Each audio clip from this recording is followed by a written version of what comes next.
What is going on, guys? My name is Nick Nascimento. I am so stoked to have you on this video. We are going to be dissecting the difference between great salespeople and those that suck. We're talking about the mindset and habits of extraordinary salespeople, from perspective to how they see adversity, momentum, how they set goals. Look, I've learned one thing in sales, guys. Being a top producer myself, if you don't know me, I have made millions of dollars in commissions. I have a solar company that is producing about 30 million per year in produced revenue. We have almost 100 sales reps in the company. I'm the host of the Rainmakers podcast. I only have people on my show that make over $500,000. Most of them are making multiple seven figures, and people that have good lives, both requirements, personal success and professional success. I'm the founder of SalesCon, our first event this last year. We had hundreds of salespeople, and my big passion is helping people shift the focus from tactics to transformation, mindset, who you're becoming, how you think. I've learned and studied from a lot of extraordinary entrepreneurs, one of them being Tony Robbins. I've studied Jim Rohn, Zig Ziglar, Brian Tracy, some of the greatest sales trainers of all time. And I've had great fortune and luck to be around some of the top sales trainers, some of them which spoke at my event with me, Jeremy Miner. I've had a couple podcasts with him, we're good friends. Daniel G, Andy Elliott. These guys are remarkable, and I've studied their energy, I've studied how they think. And what most people get wrong is they focus on their tactics. What are they saying? How do they say it? The real secret is, how do they think? And as I've gotten high-level mentorship, they taught me, Nick, stop thinking about how, stop thinking about what, and shift your thinking to why do I do what I do. If you can study and watch what I do and understand why I do it, you can then replicate the success ongoing. Success leaves clues, and you have to study patterns, guys. And one of the biggest patterns we're going to be talking about are these mindset and hacks about how to be the top in sales. This one right here is the difference of being proactive versus being reactive. I learned this principle from Stephen R. Covey, and Jim Rohn and Tony Robbins also talk about this all the time. Reactive salespeople, most salespeople are just running from task to task. As things come up on their calendar, as text messages roll in, they're replying, which is good, but also bad. The problem with reactive energy is that you don't feel like you have control, and you lose momentum, you lose that edge of confidence. Being proactive is being intentional with the time. Most salespeople, as I've studied and observed and trained thousands of reps, I've seen how most live in the reactive space. Some examples of reactive energy, okay? Prospecting. It's waiting for leads to come in, and these reps that are reactive complain about how bad the traffic is or how low it is, or those are the guys who are blaming marketing. When it comes to follow-up, they send one text. If they don't hear back, yeah, it's whatever. When it comes to objections, they get defensive or discouraged when the prospect pushes back. Honestly, I've been that guy before, okay? So when it comes to mindset, they get emotionally tied to the day, and when things go bad with rejection, they start taking it personally, okay? And when it comes to growth, they only train when it's required. They only show up to the correlation. You guys all know that one guy or gal on your team or in your organization. We all have seen them. They're in every company, I swear, okay? They only show up when it's required. That's a reactive type salesperson. Now look, proactive, this is, Stephen R. Covey wrote the 7 Habits of Highly Effective People. Habit number 1, the first one, okay? Arguably one of the most important is proactive. Okay, proactive salespeople, when it comes to prospecting, they create their own leads. They're not waiting around. They are actively hunting. When I was selling solar, to this day, it's been hard to replicate my success because of this habit. Most people want to do a setter-closer model, which is very efficient, but great salespeople hunt. They will produce. They don't wait around. I went from $20,000 a month to $200,000 per month because I took the bull by the horns and I went out and produced. I didn't wait around. I was knocking doors. I had no ego. So if you have an ego about cold calling, knocking doors, get rid of it. Because I was able to get rid of that ego, now I'm in a position where I don't have to knock doors. I have no problem doing it, but I've created a freedom by empowering other people. So sometimes that paradigm you have of, oh, I don't like doing that. Dude, you're not a unicorn. You're not special. Nobody likes cold calling. Nobody likes door knocking. Get over yourself. I'm saying that with love as well, okay? I'm trying to help you guys that follow me. Everything I do is out of love, but I want to see people level up and get to that next level, okay? And sometimes you have to be called out to improve. Now look, follow up. They're actively creating channels of follow-up, okay? They're changing angles, adding value.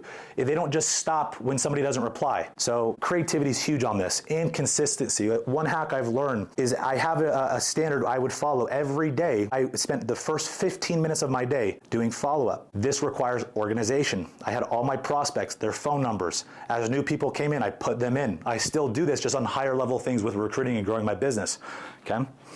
Objections, they anticipate and prevent the objection. They don't wait for people to bring it up. I think it's also deceptive, not just reactive, it's also deceptive to not bring it up. Mindset, they control their state of energy. If you're wondering how to do that, I learned this from Tony Robbins. Summarize, there's two ways. Change your physiology, moving your body, and then change your language. If you change your language, you're also changing your thought process. Today's gonna be good. I am great. You know, every no is getting me closer to a yes. The harder it gets, the stronger I get. You can't lose if you control this, okay? Growth, they're always looking for ways to improve. This is one of the biggest hacks of top performers is they are more obsessed about growth than anything. And one thing I've learned, if growth is your goal, write this down. If growth is your goal, you cannot lose, okay? Failure is impossible when your goal is growth, because failure is what has catalyzed and brought the most growth for me. Okay, I'm like a 45-year-old man in a 32-year-old suit because of adversity, because of failure, because I've tried and failed more than most people. Well, the second principle I want to talk on, this is a big one, is the magic of momentum. They always talk about the 80-20 rule, like 80% of the results come from the top 20%. But when you dive in and you expand that top 20% even more, you'll discover that the top of the food chain, the very, very best of all salespeople, this is one of the things that they understand that the others don't. And for example, if you were to look at the income of the top 1% versus the top 10 to 15%, it's drastically different. Even the top 1% to the top 7 to 10% in most industries is very different. Usually hundreds of thousands of dollars difference, or sometimes millions per year. Okay? Now they understand momentum. To help you guys understand momentum, you first have to understand what the law of compounding is. So right here, small actions and improvements repeated consistently over time create exponential growth because each new result builds on the previous one. Here's the problem. Most salespeople, most entrepreneurs think too short term. And what most people think they can do, most people drastically underestimate how much they can do in 10 years and they overestimate how much they can do in one. And so most people are focused on short term. Now, the problem with that is they're not making investments in themselves that are gonna pay dividends years to come, okay? So look at this. If you would make just $27,000 a year, you're a chump, okay? If you improve just 1% per year, that compounded over 365 days, by the end of that year, if you continue making 1% more per day, you'll be making $1 million per year. That is the power of the law of compounding. So momentum in sales. So I've discovered this phenomenon. When I was selling pest control, I went out and set the record and sold 27 accounts in a day. To put that in perspective, most people sell 0 to 3 accounts per day. On a typical day, I was selling 10 to 15. The record I set was 27. And I leveraged the law of momentum to accomplish this. So for example, I would start my day and I knew I would every day, and this applies to you guys every single day. Your confidence and conviction, you know it grows as you start closing more deals, setting more appointments. Okay, you start winning, you start gaining momentum. So I would start my day typically getting 1 in 12 people of the people I pitched, I would sell. And then as I got a few sales under my belt, it got to 1 in 10, 1 in 8, 1 in 6. You see all the way up until I was selling every other person I talked to. Okay, so this also applies to closing. This is the phenomenon. You'll go from 25 or whatever your close rate is, it'll increase as you go. This happens mostly on a daily level, but also compounds weekly, bi-weekly, monthly, so on and so forth. So when you take breaks or vacations, you have to look at the opportunity cost. This is how very wealthy people think, very rich salespeople think. 1 week vacation isn't just a week vacation. They understand that momentum and getting it back is precious. Okay, think of a train. A train, guys, it takes about 10 minutes for the typical train to get up to speed. Now, once a typical train is up to speed, it's usually going about 80 miles per hour. That train has so much inertia, so much force. Okay, to stop that train would be the equivalent of stopping 6,000 cars going 80 miles per hour. That's the power of momentum. Okay, so it takes so much to get it going, but once it's going, you don't stop the thing. Okay, keep it rolling. Think differently about time off, about vacations. Lions don't just hunt, oh, it's 9 to 5, or I'm on the clock today, or it's the holidays. They're always hunting. They're hungry. Okay, we're going to talk about this principle of hunger a little bit later.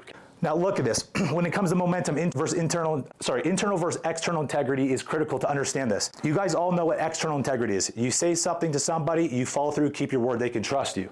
Okay, a man of your word. Internal integrity is more important. It's when you say, I'm going to hit this goal, and then you follow through and you hit it or you don't. Now, what most people don't understand is when they set a goal and they don't hit that goal, they say, shoot for the moon, land on the stars. But the problem is you set your goal to land on the moon. And so your subconscious says, I don't hit my goals. I'm not going to land on the moon next time I set my goal. This translates to your health, your relationships, everything. Okay?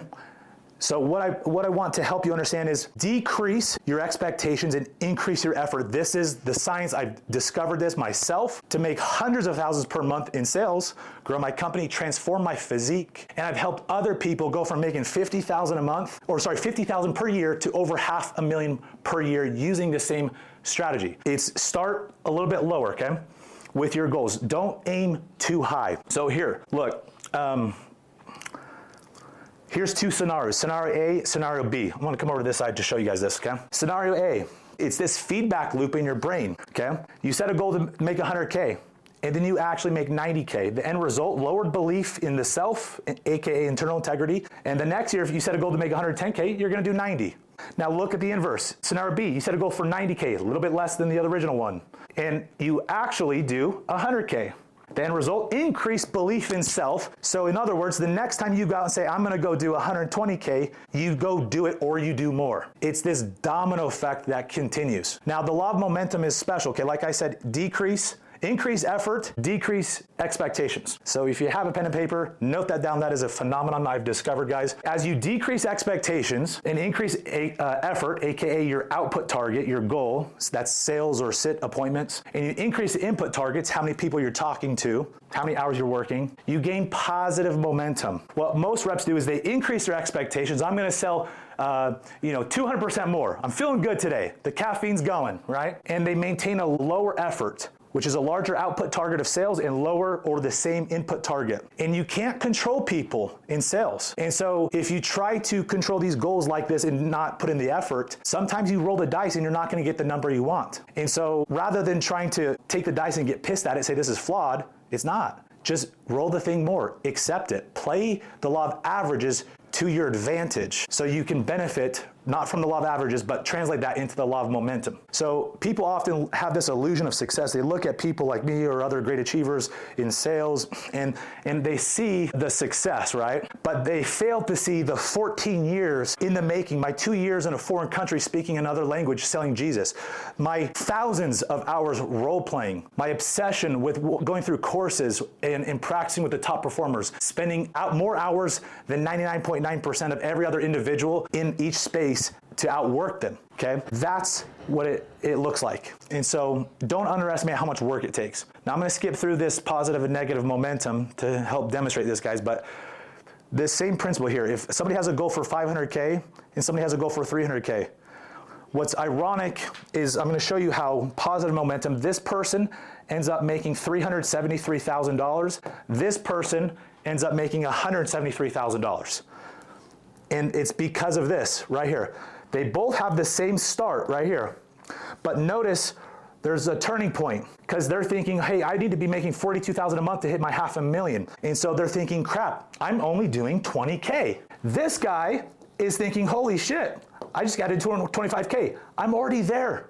I'm there. I'm on pace. I'm doing it. So they start getting positive momentum. When you feel like you're winning, achieving is so much easier. Tony Robbins talks about the principle of gratitude, how every billionaire he's met encompasses this principle. They appreciate, and he who appreciates will receive more.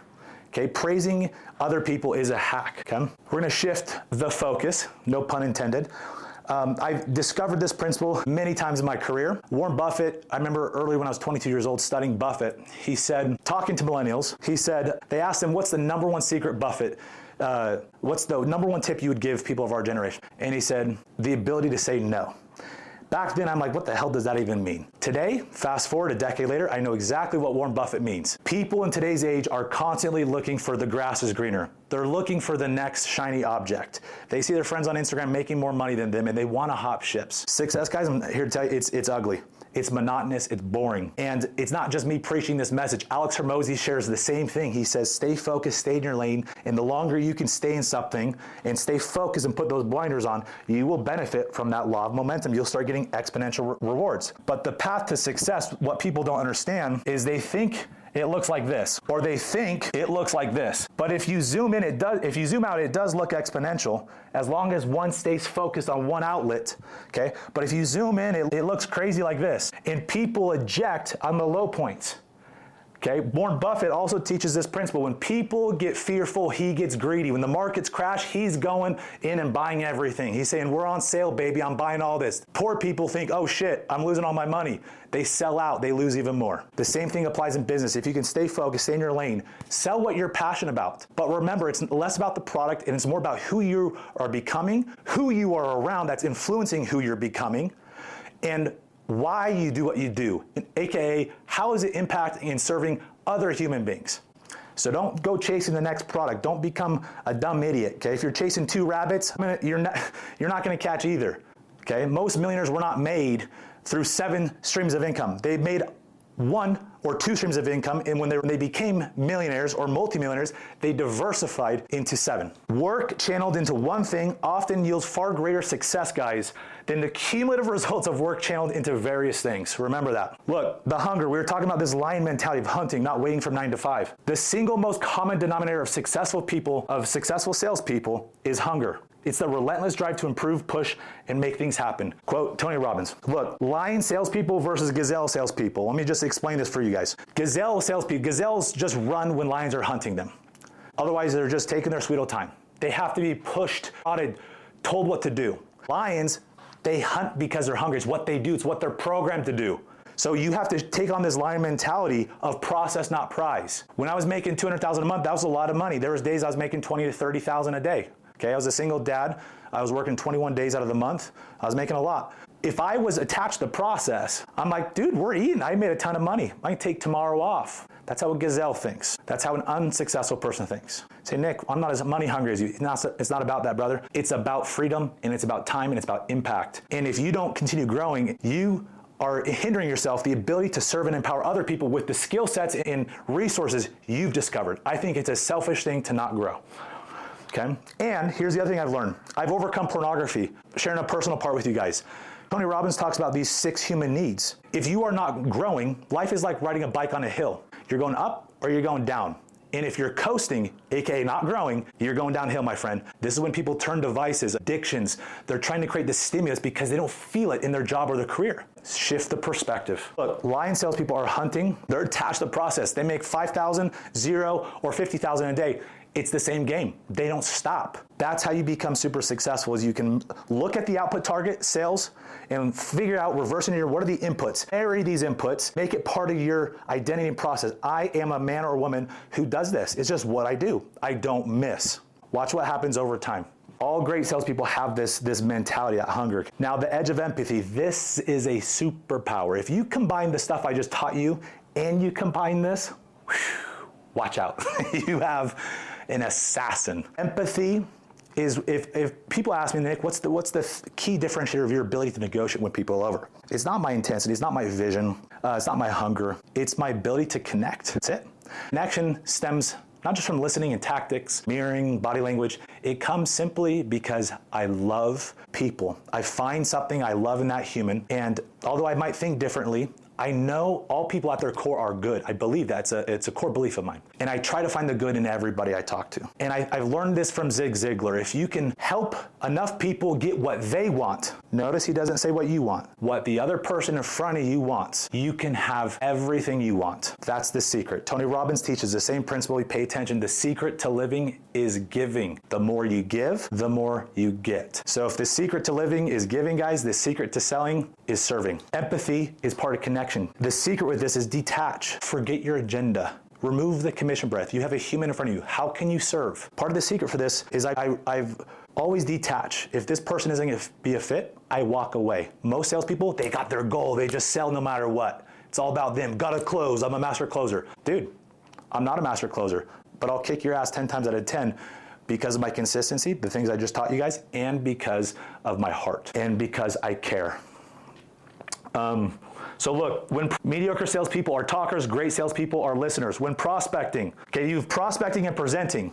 When you're prospecting, you're doing 2/3 the talking, 1/3 listening. Remember that. Most selling, high-level selling, is presenting. That's where the money's made. You are doing 1/3 the talking, 2/3 the listening. So in other words, you have to be really good at controlling the conversation still through questions. Okay. Now there's 5 levels of listening. Empathetic listening is the pinnacle. Okay, and that's listening with no agenda. Attentive listening is you're engaged, okay, but you're thinking about what you're going to say next. You guys have ever listened to somebody that does that? It's very annoying. And the worst is selective listening. They're hearing just bits and pieces, and they're not looking at your eyes. They're looking at your freaking mouth. It drives me nuts. You ever had that, guys? You're talking to somebody, and they're looking at your mouth like, bro, do you want to kiss me? Like, what the hell? Like, wake up. I'm right here, not here.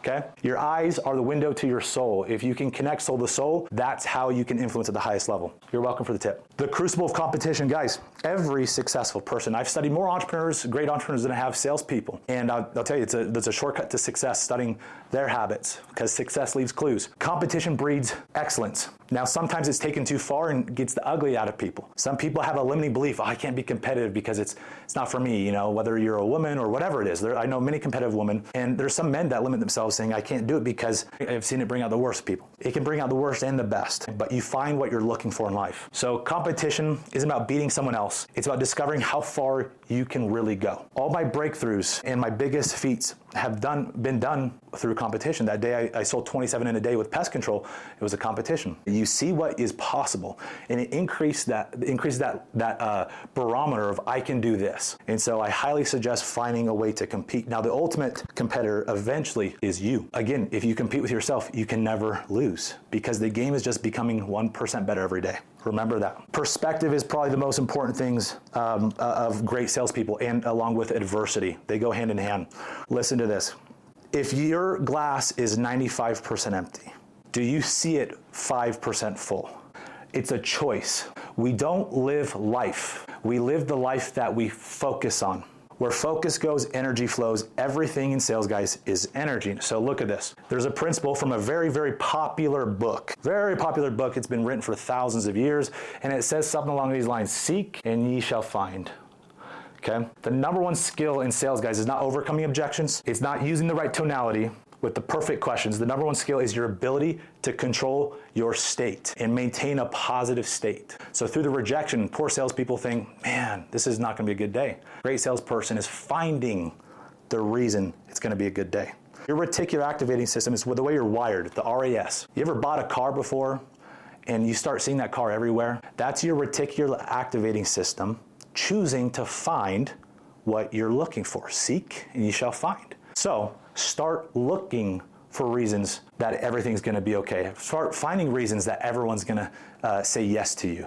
That's why these internal core beliefs and reselling yourself, it's one of my core values, is sell yourself. Okay, because you'll sell to the degree that you are sold. And we face so much rejection that our conviction drops, right? We start believing what people say. You have to sell yourself every single day. Fill your cup. It's one of the greatest ways. Pour into yourself at the gym, your mind. Go serve people. Detach. Pour into people. Okay? And shift the perspective from everything's happening to me, woe is me, this is such a hard day, to everything's happening for you. More growth happens through adversity and setbacks. So shift it from a setback to seeing the set up. The promise of persistence. Now, I'm gonna hit on this real quick. Persistence is essential in sales, but most people focus on persistence of the mouth. How many times? The average buyer person is gonna buy after 4 or 5 attempts. Listen, that is true with some things, but the most important persistence that will make you wealthy, not just rich, is persistence of how you think. One more, I can do this, I got this, okay? Good salespeople are persistent with how they sell. Exceptional salespeople are persistent with how they think. Remember that. Again, 80% of success in selling is mindset. In psychology, 20% is tactics. Our world today, because we're sold by all these sales trainers that make money teaching you tactics, it's like big pharma epidemic. people are lost trying to chase the 20%. Dude, I have this new question. Congrats, bro. You just got the best question to improve your skill 20%. What about the 80%, bro? What happens when you get rejected? Because no matter how good your questions are, you're still going to get rejected over 50% of the time. Then what? You're going to be a little bitch? The last thing, guys, one of the last things I want to hit on is the advantage of adversity. The very thing that breaks some is the very thing that makes others. Again, this goes back to perspective. I've gone through so much in my life. If you're like, this guy's got a lot of energy, he's done a lot of things, I would not be here unless God had turned my life upside down multiple times. Divorce, backstabbing in business, losing hundreds of thousands of dollars, my cars, had 2 supercars, a dream house, okay? I'm a single dad with 3 kids, but I'm so blessed. I've gone through so much growth because of that adversity, because I shifted the perspective from pity to empowerment. And I saw a future of empowering other people that are struggling. And I said, if I can just inspire one guy, all this crap I'm going through, it's not crap, it's fertilizer, because it's making me into a bigger and better man to serve other people. And when you can think selflessly, guys, there's 4 levels of why. There's survival, there's status of looking cool, there's freedom, like I don't want to be controlled, and then there's purpose. And the men and women that are driven by purpose and serving people, those are the ones who do exceptional things. And it's very hard to stop those people. And they never seem to get burnt out. You never experience burnout because of what you do. It's because you forget why you do it. Remember that. Failure is impossible when your ultimate goal is growth. Guys, if this was helpful for you, please listen to my podcast, Rainmakers Podcast, subscribe to the channel, leave a like, comment. I love you guys. I want to see people level up. At my last event here, in October in Utah, again, we had hundreds of people, and I had many people approach me saying, Nick, you've changed my life. They work at other companies. You've changed my life. I'm so grateful for what you teach, what you do. That is what I live for. So if this brought any value, please, out of the good for our industry in serving and empowering and selling right and leveling up, share this message, share this video with somebody else. I love you guys. If you haven't yet, again, please subscribe to the channel, follow my podcast, the Rainmakers Podcast. I have high-level entrepreneurs, Jeremy Miner, Keaton Hoskins, The Muscle, and many other top sales performers, and you get a deep dive in their story and discover these patterns, okay? And I've learned this principle from Tony Robbins, mimic, model, master. Find somebody who's having success and get around them. Sometimes you don't have the availability to come to Utah or come to one of my offices in my company and get proximity, but you can get it right here in your car. So I love you guys. I wish you the best. Go out, help serve people, and go crush your dreams.